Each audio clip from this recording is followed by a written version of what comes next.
stage and things like that. But I think Kershaw, Nick, welcome to the Fun Factory. Thank you. We also have Jamie Hurd and Thomas Carroll with us. Hi to you two. They're buzzing to ask Nick some questions. They'll do that a little bit later on. But first, Nick, tell me, what were you doing before you were a superstar singing away? What were you doing? well, various things I've had a go at. I worked in a hardware store at one point. I worked in an unemployment benefit office, very nice, salubrious. And I've been in quite a few bands, dance bands, and God knows what else. I've served my apprenticeship. Right. Basically. So you were actually in bands as well as a kid before stardom hit you? Yeah, I think you find most people in my position have sort of done their time. I've done my time. Now, was being a singer something you always wanted to be? Not specifically a singer, no. I always wanted to sort of like show off a bit and be on the stage and things like that. But I didn't really know how. I've always been a dreamer. I've always liked sort of writing and creating things. And it just sort of manifested itself like this, really. That's good. Sort of an accident. So then you got onto MCA Records, which was a good break. And you released your first single, which was I Won't Let the Sun Go Down on Me. And it wasn't a hit, was it? Well, a little it's hit. a sort of what we call in the music business a radio hit. Right. Which means no, it wasn't. But it did a good job for me because it sort of got my name about in the business where nobody had actually ever heard of me. And it was a start, really.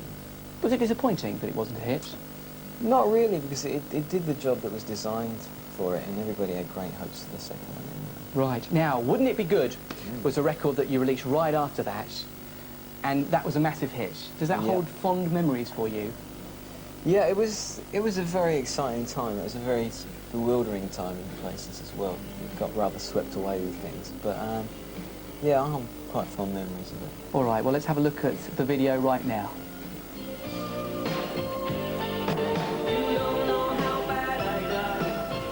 Wouldn't It Be Good? There's Nik Kershaw here in the Fun Factory as well. So your first hit single, which was brilliant. Well, and you write all your own songs, or most of them, don't you? Yes, I do, all of them. Yeah. Do you enjoy writing? Well, it's what I consider myself to be, you know, a songwriter, really.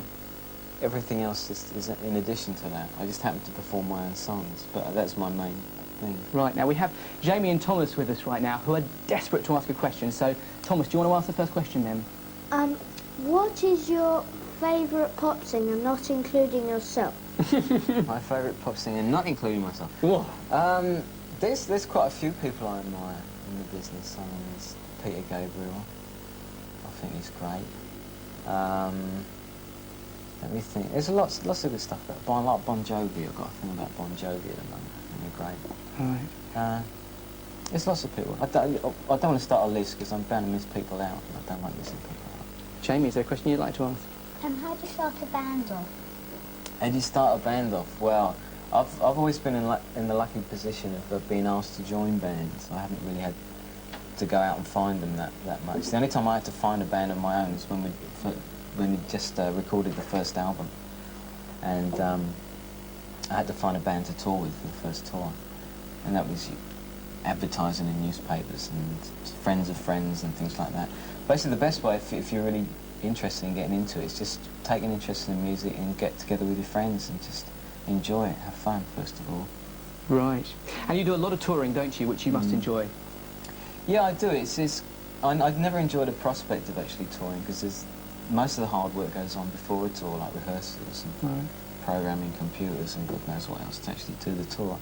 But once you're on tour, it's great fun, and the actual 2 hours or so that you're on stage, make it all worthwhile. Do you want to ask another question, Thomas? Well, have you really... Is there anything you want to ask? No. No? All right, then. Probably not. Would you like to ask a question? what kind of clothes do you like? Clothes? I'm not particularly worried about fashion, really. I just like clothes that I think make me look good, really, the same as everybody else. I mean, I quite often go out and... Well, I don't quite often go out and buy anything because I hate shopping, but if I might go out and buy something and someone will say, well, it's not fashionable, you know, and I think, well, I don't care because I think it looks good. It's the way to go shopping, isn't it? Absolutely. Right, well, listen, thank you very much, both of you, for coming into the Fun Factory. Now, Nick has brought along 3 copies of his latest album to give away. Here it is, Radio Musicola. And if you would like to win one of these copies, all you have to do is answer this question. Here it is now. Name 4 of Nik Kershaw's hit singles. Oh, easy peasy. Easy. Oh, no, don't think it. Okay, name 4 of Nik Kershaw's hit singles.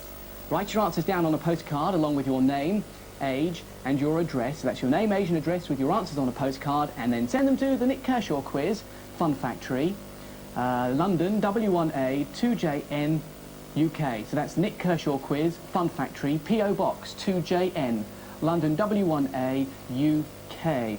And good luck. I hope you can win one of these albums real soon. Nick, thank you very much indeed for coming into the Fun Factory. Pleasure. It's been good to see you. It's nice to see you.